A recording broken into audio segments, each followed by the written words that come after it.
Estamos en contacto justamente con Adrián Pérez, él es titular de SICOP y tiene la amabilidad de atendernos. ¿Cómo le va, Adrián? Natalia Maugeri, Matías Lojo lo saludan. ¿Cómo les va? Bien, muy bien. Bien, Adrián, bueno, estábamos haciendo un raconto de lo que ha ocurrido en la localidad de Junín con esta lamentable muerte y también con los lamentables episodios que desató la bronca de sus allegados, de los allegados del joven que falleció. ¿Qué es lo que ocurrió para, digamos, esclarecer esta situación en el hospital donde fue intervenido Jonathan? Y bueno, ¿cómo está la situación ahora? Mira, está el hospital más tranquilo, estamos en paro, un paro de 72 horas en repudio a lo ocurrido. El día domingo concurrió al hospital la Comisión de Violencia del Ministerio de Salud. Estuvimos reunidos los gremios con la Comisión de Violencia y analizamos profundamente lo ocurrido. Este hospital no tiene custodia policial, sí tiene botón antipánico, pero la policía tarda 40 minutos en responder, más o menos, entre 20 y 40 minutos. Así que se trataron todos estos temas. Lo ocurrido fue muy grave desde lo que se planteaba desde los familiares y los amigos de esta gente, que casi transforman el accionar lo transforma en una poblada. O sea, jamás había ocurrido en el hospital que gente ingresara a un quirófano a buscar un cuerpo, o estuvieran 40 o 50 personas en la puerta de la morgue, rompieran vidrios, ventanas, etcétera. O sea, hasta ahora nunca había ocurrido tanto, si bien habíamos tenido algunos hechos vandálicos aislados, sí, no habían tomado esta dimensión, ni siquiera esta situación de riesgo, porque lo que se vio fue una situación de riesgo muy grande para el personal que obviamente planteó el otro día no trabajar más en emergencia, ¿no? Sí, sí, claro. Pero por eso queríamos llamar la atención de las autoridades y hacer un paro reclamando por esto. Ahora, Adrián, suena casi ilógica la reacción de los allegados y amigos de Jonathan, porque justamente fueron a agredir a la gente que intentó salvar al joven. ¿Cómo se entiende? Llegan en muy mal estado en general los hospitales. Esto es la muestra de lo que ocurre en nuestra sociedad.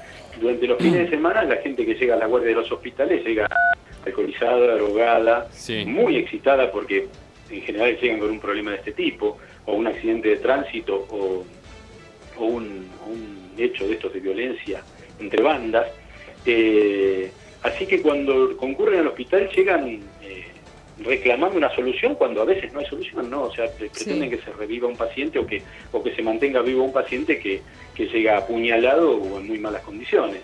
La falta de respuesta, la que ellos pretenden en ese momento, y si ellos no tienen un control de sus actitudes o de su accionar, termina haciendo que se la agarren con el personal, ¿no? Con el que no dio respuesta, el que no le mantuvo vivo el paciente o el familiar o el amigo. ¿Y así por eso las piedras, Adrián, por eso la agresión al lugar, o los familiares no dicen otra cosa? Porque ¿sabe qué pasa? También, yo entiendo el contexto del que me habla, pero también en ese mismo contexto, en muchos casos con algunas justificativos o paliativos que podríamos abordar también si usted quiere, pero la verdad es que también en muchos casos la atención de emergencias es muy deficitaria y es muy selectiva también. Si un paciente llega en esas condiciones que usted lo describe y además si el paciente no tiene, digamos, los rasgos que en algunos casos son más importantes como para darle una atención primaria, en muchos casos también se lo abandona, se lo maltrata, digamos, los trabajadores de los hospitales tienen que hacer un mea culpa muy grande con eso también. Sí, estamos totalmente de acuerdo. Nosotros hace más de 8 años, por ejemplo, que a la dirección de este hospital le estábamos pidiendo que cierren algunos pasillos técnicos, por ejemplo, y que se tomen medidas de seguridad y que se arme una subdelegación de la policía dentro del mismo hospital para tener presencia policial. El tipo de personal que contamos nosotros como cuidadores, los que llaman cuidadores dentro del Ministerio de Salud, que ahora pasaron al ámbito del Ministerio de Salud, no tienen ni la presencia ni la autoridad como para controlar este tipo de gente, y a veces no están preparados como para, a través de la charla, de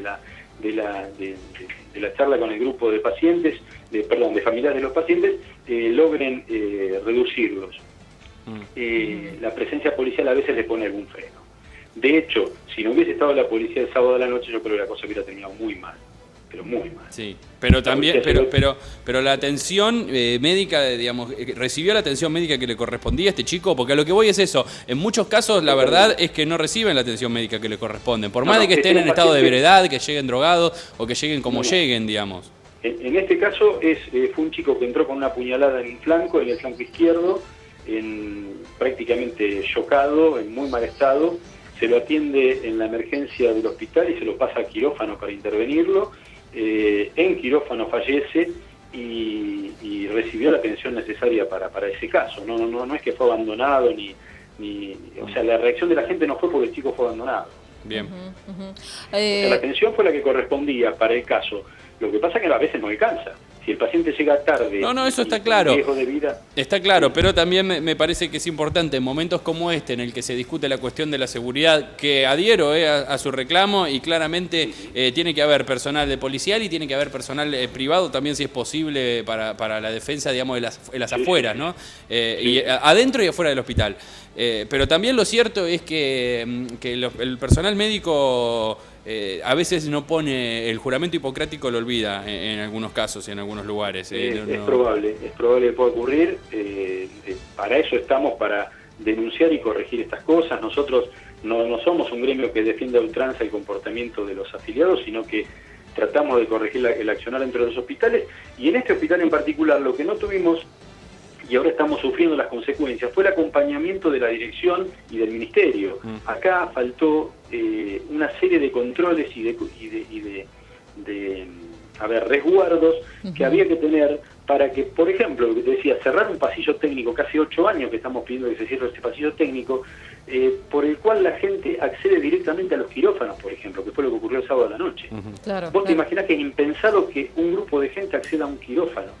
Ahora, Adrián, con relación a la atención que recibió Jonathan, ¿qué queja o qué palabra recibieron de los familiares directamente, que bueno, son los más afectados y quienes, llegado el caso, si consideran que la atención no fue la debida, van a ser los que se van a presentar y lo van a denunciar? Mira, lo que yo sé de lo que ocurrió esa noche, el que puso paños fríos y trató de calmar al grupo de gente amiga, ese fue el padre del mismo chico, de Jonathan. Ajá. Así que para que veas cómo fue la situación, ¿no? Sí. Se le pidió al padre, por favor, si podía controlar eso, y el padre fue el que puso paños fríos, a pesar de que tenía un familiar fallecido. Así que fíjate cómo estaba creado el clima. Para que un familiar directo estuviera frenando al resto de la gente. Sí. Pérez, ya está. Ellos venían de un cumpleaños, no sé si tienen idea, el hecho ocurrió en la puerta de un cumpleaños. Sí, contamos cuando comenzamos la entrevista, contamos cómo habían sido los hechos. Pérez, bueno, usted me hablaba de la situación de miedo por la que están pasando los trabajadores del hospital. ¿Ya han decidido medidas de fuerza? ¿O continúan atendiendo normalmente? 72 horas, hasta ahora son 72 horas o hasta que haya unas respuestas eficientes. La Comisión de Violencia y Claudia Ortiz, que concurrieron al hospital el domingo, prometieron la custodia policial. Eso ocurrió el día domingo. Tuvimos 2 personales de rondín y 2 personales en la sala de emergencia, en la puerta de la sala de emergencia. Y resulta que hoy ya la cuestión se relajó y tuvimos nada más que 2 agentes durmiendo en un patrullero. Claro. Bueno, como suele ocurrir en estas instancias. Y ahora con relación como tantos otros rápidamente relajan el accionar y se borran, ¿no? Ahora, con relación al funcionamiento de los botones antipánicos, una medida que parecía como auspiciosa para este tipo de situaciones, ¿qué es lo que pasa? ¿Han presentado sus reclamos? Porque usted acaba de decir que no funcionan bien. Vuelvo a repetirte, funciona y tardan 40 minutos Justamente, en llegar. No funcionan, claro. En 40 minutos, claro. Está comprobado que tarda 6 segundos en recibirse el alerta, digamos, del botón de pánico, recibirlo, porque eso suena en La Plata, creo, directamente, y después repercute en la zona, o sea, en la distrital a la que corresponde. En 6 segundos tienen la información, pero eso ya arreglamos con el Ministerio, que va a haber que apoyarlo telefónicamente porque, a ver, parece que los muchachos no ven bien la señal en la distrital. Se va a recurrir a la vieja usanza, al llamado de emergencia, digamos. Claro, o sea, hay que hacer las 2 cosas. Llamar al 101 en Junín, que sería un 911, el equivalente a un 911, además apretar el botón antipánico. Bien. Pero me parece que la solución viene por presencia policial en el lugar. Nosotros, vuelvo a repetir, hace más de 8 años que pedimos una serie de medidas de seguridad dentro del hospital, y este director que se está yendo el miércoles, el ministerio reemplaza a este director actual. Sí. Durante 8 años hizo la plancha y nos dejó en esta situación social que repercute obviamente dentro de la institución, nos dejó así a la deriva durante 8 años, y acá estamos sufriendo las consecuencias. Adrián, le agradecemos muchísimo por esta comunicación y bueno, por supuesto seguimos de cerca este tema. No, muchas gracias a ustedes por llamar. A usted. Hasta luego. Hasta luego. Adrián Pérez, bueno, el titular de SICOP, dando cuenta de la situación actual después de lo que ocurrió en el hospital. Ahora calma, pero bueno, con los reclamos que continúan siendo los mismos, en definitiva.